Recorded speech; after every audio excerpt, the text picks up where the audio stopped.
Hi guys! Welcome to my channel! For today's vlog, update ko kayo sa health ko. Simula nang naoperahan ako sa aking goiter, yung boses ko okay na. And yung therapy ko okay na din. Yung voice therapy ko tapos na. So, ang next is kukuha ako ng appointment sa HNO, ENT in English, yung HNO in German. Check my neck again. Katapos noon din sa hospital naman yung aking sunod na appointment para ma-check nila kung kailan ako pwedeng operahan. Yung second operation kasi nga nung unang opera nagka-complication ako. So, kailangang operahan ng padalwa. Hope yung padalwa is yun yung last at okay lahat. So, ang update ko lang is anong nagbago dun sa after nung naoperahan, nung natanggal yung isa kong goiter. Ang normal kasi, ang plan kasi, tatanggalin yung dalawa kong thyroid. Kaso, isa lang ang natanggal dahil nagka-complication. Nung inaoperahan ako, ang komplikasyon na nagkaroon is na-detect nila na nawala yung boses ko. Kaya tinigil nila yung go-opera sa sunod. Yung isa lang ang tinanggal nila.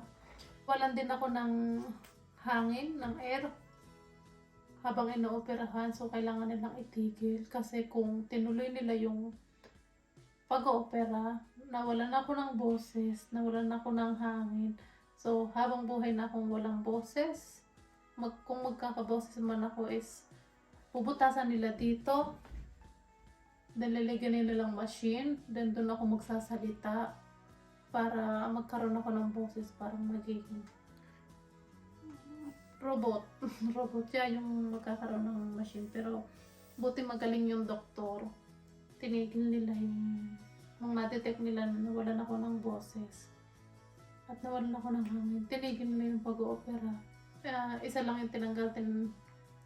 Nag-voice therapy ako, then nag-recover ako hanggang ngayon.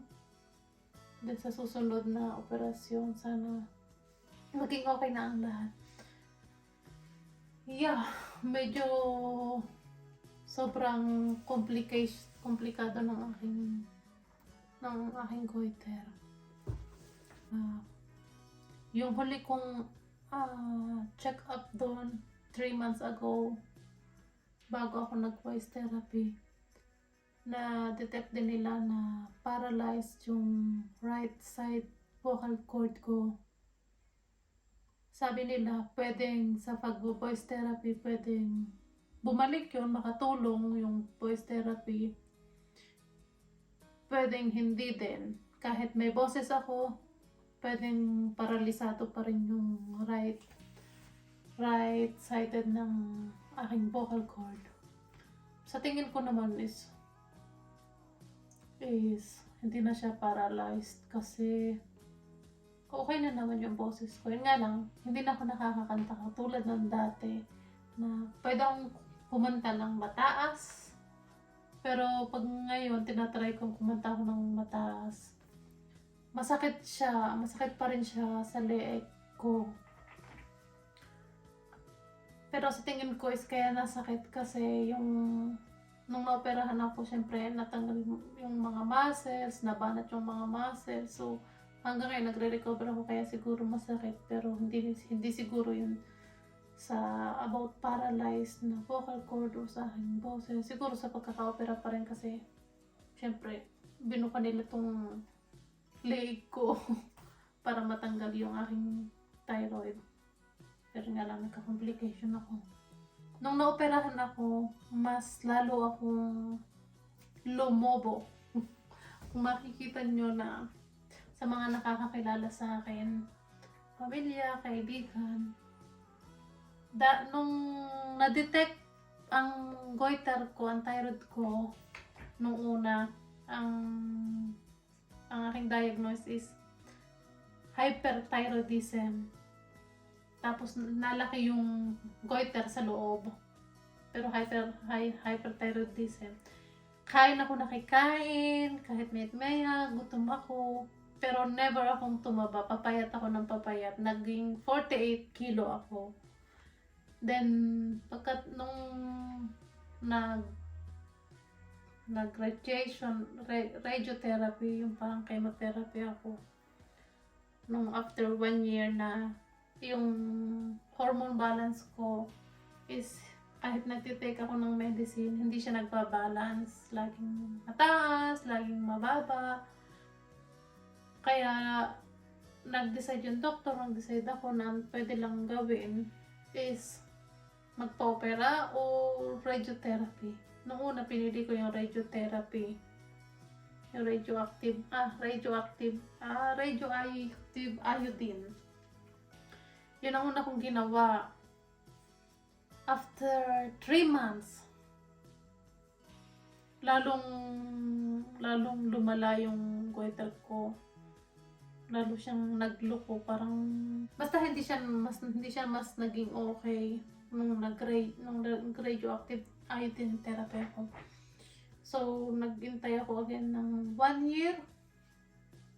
Then nag-decide akong magpa-opera last 3 months. Nga lang, nagka-complication na naman ako. Kalahati lang ang tama. Yun nga, yung kalahati lang natanggal. Kasi nawalan akong boses. Kaya nawalan ako ng boses kasi kaya na-detect nila na nawalan ako ng boses. Kaya hindi nila pwedeng tanggalin yung isa dahil na inoperahan ako. Kasi daw, yung nerves ko is kumapit dun sa goiter, sa thyroid. Yung thyroid yung tatanggalin. Yung nerves natin, hindi siya pwedeng matouch. Kasi once na na-touch yun, habang ino-opera, mawawalan talaga ako ng boses. Yun yung nangyari. Hindi nila na-touch, pero yung nerves ko sobrang nakadikit dun sa goiter ko. Parang yun ang naging reaction dun sa radioactive iodine therapy ko. So, siguro hindi okay na nag-radioactive iodine therapy ako. Siguro dapat operation na lang yung ginawa ko. Kasi hindi ko naman alam na ganun yung mangyayari na. Minsan kasi yung iba, pag nag-radioactive iodine therapy is nagiging okay. Hindi na kailangan ng operasyon, okay na yung goiter, hindi na nabalik, nagbabalance na yung hormone, magtitake lang ng medicine. Pero yung nangyari sa akin, nung after ng radioactive iodine therapy, bumalik pa rin sa dati, tapos lalong parang naging worse ang mga symptoms ko. Tapos, up and down ang level ng aking hormones ng TSH. Normal ang TSH natin is plus 0.4. Yun ang pwedeng hanggang doon lang ang maximum or yun ang normal. Pero sa akin, bago ako operahan, siya, plus positive 84.5. Bago ako operahan, sobrang taas niya. Imagine nyo, yung 0.4, yun lang ang maximum. Yung naging level ng sa aking hormone is positive 84.5. Sobrang sama ng pakiramdam ko, hindi ako makahinga. Para lagi akong masasakal. Kahit humiga ako, hindi ko maintindihan kung paano ako matutulog, kung paano ako magpapahinga. Lahat na parang namamanas, lumalaki yung mga liig ko, lahat ng parang namamanas ako noon. Then, pagod na pagod ako lagi, parang nahirapan akong huminga. Basta, sobrang fatigue, hindi ako nakakatulog, ganun ang nangyari sa akin. So, nag-decide ako na kailangan ko nang magpa-opera. Yun nga lang ang nangyari, nagka-komplikasyon ako. Then, nitong nagre-recover na ako, putulin na natin sa mga after operation, ay kwento ko na yun sa una. Nitong nagre-recover ako nung pagkatapos ng first operation, Ang nagiging symptoms naman sa akin is lumalaki ako ng lumalaki. Imagine nyo in 2 years. 2 years or 1.5 years. 2 years, so 1.5 years. Something like this. Ang kilo ko is 48 kilo. Ngayon is nag 72 kilo na ako. Yun ang naging maximum na kilo ko. Nito lang, this week. Then, sinabi ko sa sarili ko na kailangan kong kontrolin ang pagkain, lahat. Hindi kasi ako pwedeng mag-exercise ngayon. Ang bilis ko kasing mapagod. Sobrang nahirapan akong huminga. Para laging nasasakal ako, ganyan. Kaya hindi ako nagkikikilos ng pang-exercise o ganyan. At hindi ako nagtitake ng yung mabibigat. Kasi hindi pa din naman pwede. Nagwo-work na ako, yeah, pero iba naman yung work at saka exercise. Pero sa ngayon, hindi ko talaga kaya yung exercise. Ang ginawa ko na lang is nagpa-fasting ako. So, nag-start ako June 11, nag-start akong mag-fasting. Intermittent fasting. Kasi nga, yung thyroid ko, ang reaction niya sa akin ngayon is tumaba ako ng lumobo. Nahirapan na akong kumilos at hindi lang sa pagkilos. Pati damit. Namumroblema ako sobra sa damit ko. Wala na akong masuot. Imagine nyo, galing sa 48 kilo. So, ang mga damit ko dati is small, extra small, medium. Nasusuot ko yan. Pero ngayon, hindi na pwede ang medium. Kailangan maging large. Pero hindi maganda. Kaya ngayon, ang ginagawa ko, intermittent fasting. Nag-working siya. And then, nagka-count ako ng calories. Kung ilan ba kung ilang calories lang ang pwede kong kainin in one day.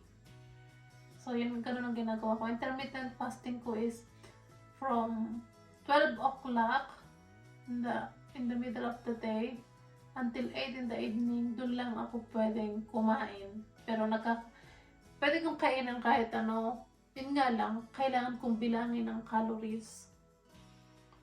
Ang calories na pwede kong kainin is 1,600 something, like this.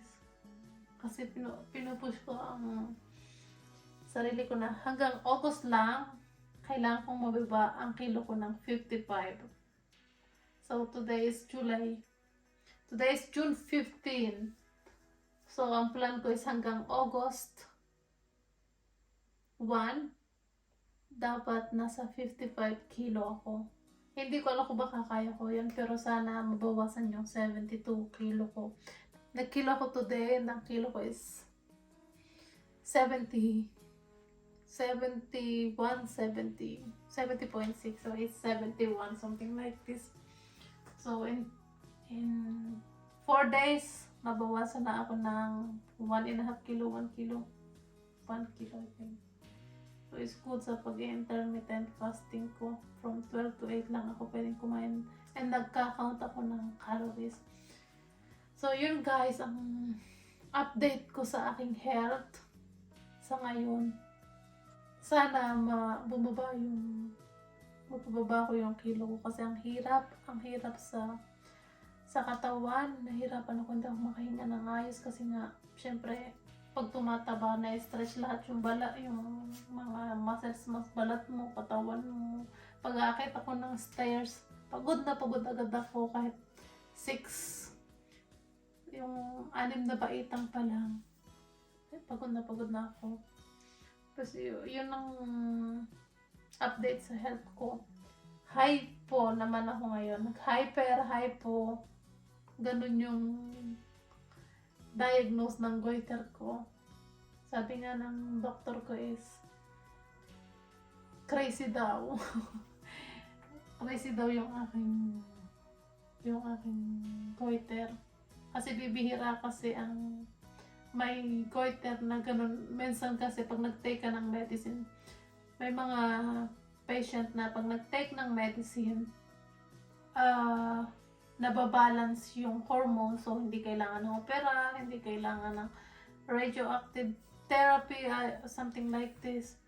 Pero yung sa akin, never siyang nag-balance sa pag-take ko ng medicines. Once na minsan tinaray nilang itaas ng konti yung dosage, baka need ng katawan ko ng mas mataas na dosage. Dahil sa kilo ko din, nagka-allergy ako sa nung itinaas yung dosage ng gamot. So, pinaltan yung gamot, dahil tinaray ng 6 months kung mag-working, hindi pa rin siya nag-working, up and down, up and down. So, hindi ko alam, sabi nga ng doktor, hindi niya daw alam kung para daw pakiramdaman niya sa sarili niya, hindi siya magaling na doktor. Pero magaling yung doktor ko. Yun nga lang, napatapat nga lang siya sa goiter ko na crazy nga. Hindi siya never siya nagbabalance yung hormone ko.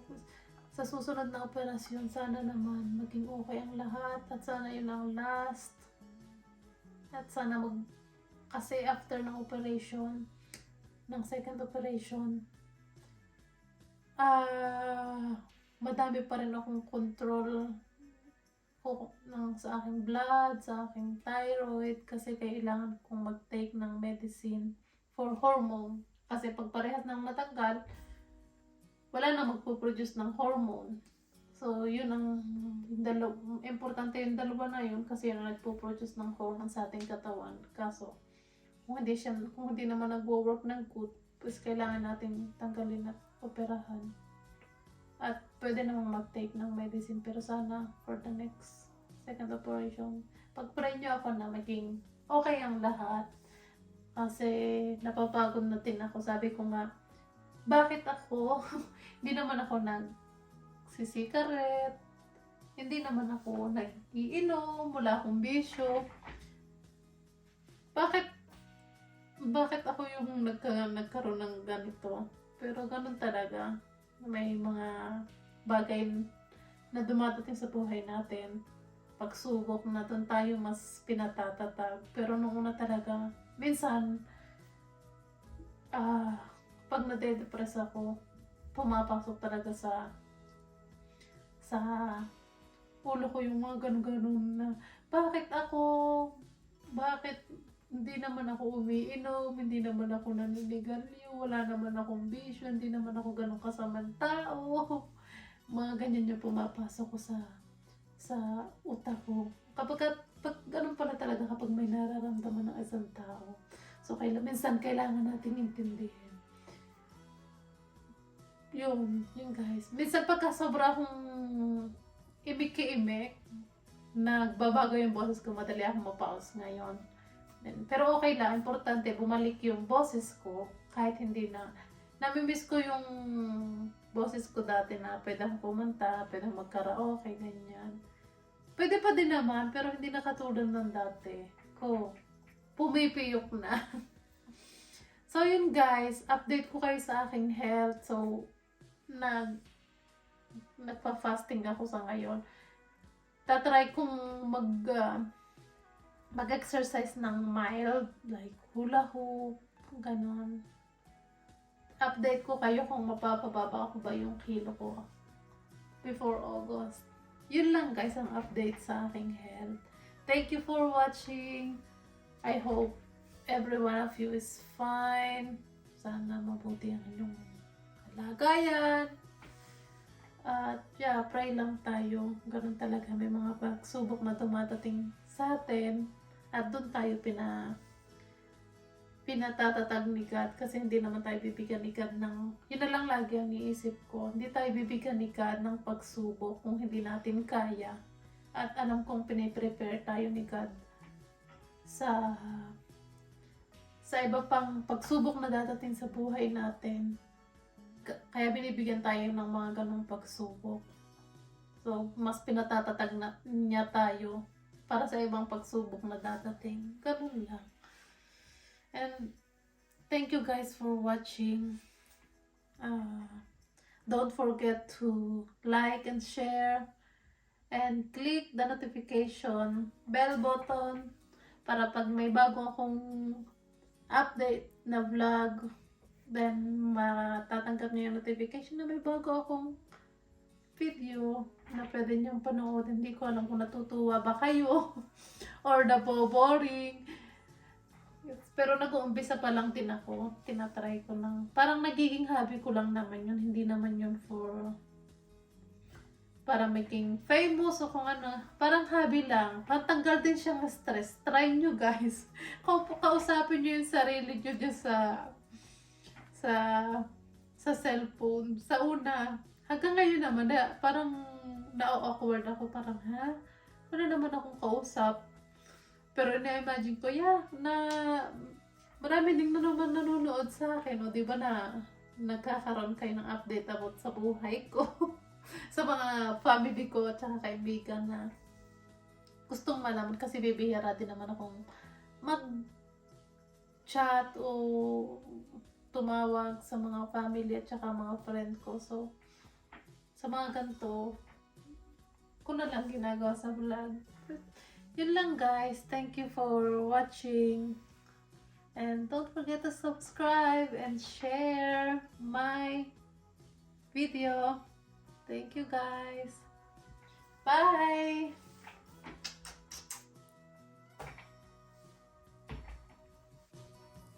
So guys, let me check my kilo. Nagda-diet na po ako since 4 days ago. Nagpa-fasting ako. Before ako mag-fasting, 72 kilo. Pa-4 na araw ngayon. Tingnan natin yung aking kilo. 70.6. Guys, 70.6. Ayan.